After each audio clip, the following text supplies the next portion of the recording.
Ang batang si Jesus sa templo.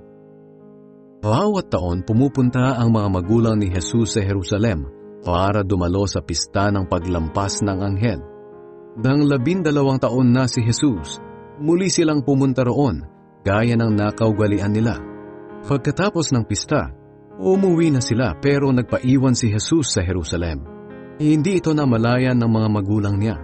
Ang akala nila ay kasama siya ng iba nilang kababayan na pauwi na rin, kaya nagpatuloy sila sa paglalakad buong araw.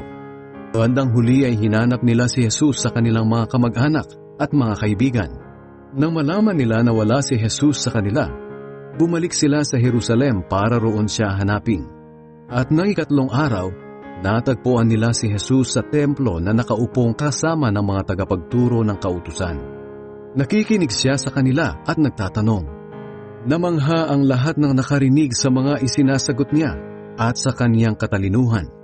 Nagtaka ang mga magulang niya nang matagpuan siya roon. Sinabi ng kanyang ina, "Anak, bakit mo ito ginawa sa amin? Balisang-balisa na kami ng iyong ama sa paghahanap sa iyo."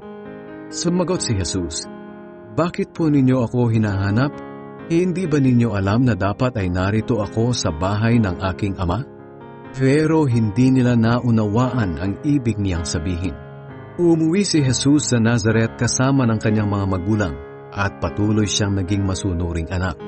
Ang lahat ng bagay na ito ay iningatan ng kanyang ina sa kanyang puso. Patuloy na lumaki si Jesus at lalo pang naging matalino. Kinalugdan siya ng Diyos at ng mga tao.